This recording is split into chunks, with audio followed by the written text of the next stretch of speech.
Check check check run.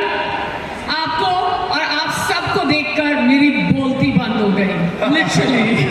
Good afternoon all our friends from जैसे जरूरी लोग, और आगे लविश जी जैसे जरूरी लोग आएंगे तो हम खूब सारी तालियां बजाएंगे। तो थोड़ी प्रैक्टिस कर लें। हाँ, प्रैक्टिस हो जाए, प्रैक्टिस हो जाए, फोन नीचे रख के प्रैक्टिस हो जाए, देखते हैं कि कितनी जोर की तालियां बजा सकते हैं आप सब। बनना है, पैसे अर्न करेंगे, मिलके करेंगे। जब पहले दिन से लोग अपने साथ आके खड़े हुए थे तब भी उन लोगों से ये नहीं कहा था कि आप लोगों से बिजनेस चाहिए। कभी नहीं कहा किसी भी आदमी को कि बिजनेस करने के लिए आप मेरे साथ आओ। मैंने हमेशा एक ही चीज कही कि आप मेरे साथ सिर्फ खड़े हो जाओ। आने वाला 1-2 साल आपके लिए क्या होने वाला है आप सोच नहीं सकते। और शायद $1 से टीएलसी स्टार्ट हुआ था आज से 1.5 साल पहले, आज $78 है। 78 टाइम्स लोगों ने प्रॉफिट बनाए। और मैं ये कह रहा हूं कि मैंने कभी आप लोगों से कहा ही नहीं कि आप टीएलसी बाई करो। और आने वाले 10-15 दिन में शायद ये $100 चला जाए। मैं अभी भी नहीं कहूंगा कि आप खरीद लेना, कि ये टाइम टू टाइम $200 जाएगा, $500 जाएगा। मैं कभी आपसे ये नहीं कहने वाला कि खरीद लो। मैंने सिर्फ ये कहा कि आप सिर्फ साथ खड़े हो जाओ। बहुत सारे लीडर्स ने समझाया भी और बताया भी कि हम लोग कहां से कहां आके खड़े हुए। छोटी सी लाइफ, छोटे से क्राउड से, छोटी सी जिंदगी जब स्टार्ट कर रहे थे, बहुत सारे लीडर्स ऐसे हैं जो $100 कमाने के लिए भी स्ट्रगल कर रहे थे, $100। आज ऐसे भी लीडर हैं अपने साथ, ऐसे भी लोग अपने साथ जो $3-3 मिलियन एक महीने में अर्न करते हैं।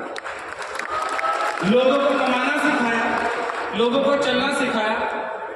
लेकिन हमेशा एक चीज कही कि झूठ की बुनियाद पे बिजनेस नहीं करेंगे। हमेशा किसी को झूठ बोल के बिजनेस नहीं करेंगे, किसी को धोखा दे के बिजनेस नहीं करेंगे, किसी को गलत तरीके से इन्वेस्ट नहीं कराएंगे। जिनको समझ आएगा, पूरी दुनिया में बिलियंस ऑफ पीपल रहते हैं। अभी तो सिर्फ 55 लाख लोग हमारे साथ आए, 55 लाख। अभी तो इंडिया में 150 करोड़ की जनसंख्या में हमारे पास इतना बड़ा क्राउड हमारे पास बचा है, इतना ज्यादा यूजर बेस हमारे पास बचा हुआ है जो हमारे साथ आने के लिए तैयार है। तकरीबन 67 कंपनीज में मेरा इन्वेस्टमेंट है आज की डेट। लेकिन शुरुआत YFX से की, बोर्डब्रो से की, TLC से की, और आज पूरी दुनिया में 67 कंपनी में अपना इन्वेस्टमेंट है। लोग लाइव शार्क टैंक चलाते हैं। मैं लाइव तो नहीं हूं, उस तरीके से तो नहीं मैंने फंडिंग की है या दूसरे बिजनेसों को प्रमोट किया है। लेकिन एक बात कहता हूं कि अगर आप लोगों के अंदर काबिलियत है, आप करना चाहते हैं, तो उनके लिए लविश चौधरी खड़ा है। आप अपना प्रोजेक्ट मेरे सामने रखना, क्योंकि अपना टारगेट पूरी दुनिया में 2000 CEO पैदा करना। मैं कितना बढ़ाऊंगा डजंट मैटर, लेकिन 2000 CEO कितने लोगों को रोजगार देंगे, कितने प्रोजेक्ट बड़े होंगे। क्योंकि अगर गोल सेट है तो सब कुछ पॉसिबल है, अगर गोल सेट नहीं तो नहीं कर सकते। लोगों ने क्रिटिसाइज किया था जब मैं चला था, स्टार्ट हुआ था, कि फॉरेक्स इंडस्ट्री में आप बड़ा कर ही नहीं सकते सर, आपको तो ज्यादा आता ही नहीं है, आप करना जानते ही नहीं है। इतने 15-15 साल 20-20 साल लोग के जो एक्सपीरियंस होल्डर लोग हैं, वो लोग जानते हैं कि कैसे बिजनेस बिल्ड होता है। मैंने कहा शायद मैं आज तो नहीं जानता, लेकिन मैंने जो काम करा है आज तक वो दिल से किया, शिद्दत से किया और मेहनत से किया। शायद 2 साल बाद देखेंगे। मुझे याद है एक बार हम एक रेस्टोरेंट गए थे, कपिल भाई बैठे थे, मुझे किसी शख्स को दिखाया उन्होंने कि लविश भाई, इस शख्स ने पिछले 2 साल में, सॉरी जब साल नहीं बताए थे, उन्होंने ये कहा था कि इन्होंने अभी जी वैगन खरीदा और ये तकरीबन 150 करोड़ रुपए के आसपास कमा के बैठा। मैंने उनसे पूछा भाई कितना टाइम हुआ इनको दुबई आए? उन्होंने कहा इनको 12 साल हो गए। मैंने कहा 12 साल हो गए, अपने भाई को 12 महीने तो देके देखो यार एक बार। 12 महीने में बताएंगे, और 12 महीने के बाद लिटरली उनकी जितनी वर्थ के कम से कम 50 लोग मैंने अपनी कंपनी में खड़े करे। और आज फाइनेंशियल फ्रीडम जो लोग कह देते हैं कि हाँ फाइनेंशियल फ्रीडम मुझे मिल गया है, वो एक्चुअल में लोगों ने आके यहाँ फील किया, अपने प्लेटफॉर्म पे आके फील किया।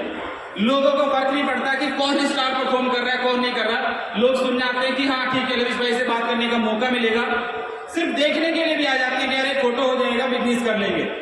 लेकिन यहां तक आने के लिए जो आप लोगों का प्यार मिला, मेहनत, शिद्दत, उन सारी चीजों के पीछे मैं एक बात जानता हूं।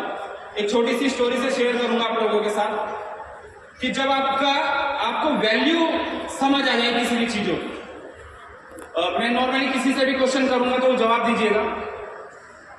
एक व्यक्ति अगर ट्रेन चला रहा है, पुल के ऊपर से ट्रेन चला रहा है, प्रिंस भाई आपसे करूंगा एक क्वेश्चन। ट्रेन की स्पीड है 160 किलोमीटर पर आवर। ट्रेन लेके जा रहा है, ट्रैक पे 5 आदमी बैठे हैं सामने, पिज्जा खा रहे हैं, उनको नहीं पता कि ट्रेन आ रही है उधर से। लाइन 2 है, एक पे 5 आदमी बैठे हैं, पिज्जा खा रहे हैं।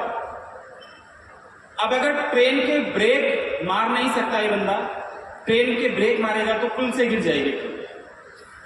इसके पास ऑप्शन है कि ये इस ट्रेन को रिट्रैक कर सकता है, दूसरी पटरी पे लेके जा सकता है। वहां पे एक बंदा खड़ा है।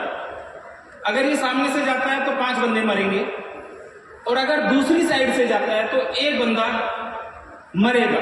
तो इसे किधर से जाना चाहिए? एक से? ओके। 5 को नहीं पता था ट्रेन आ रही है, और इस बंदे की भी गलती नहीं थी क्योंकि उसको भी नहीं पता था कि 5 बैठे हैं, तो ये मर्डर नहीं होता। लेकिन एक आप कह रहे हो कि एक को मार दो तो ये तो मर्डर हो सकता है। बट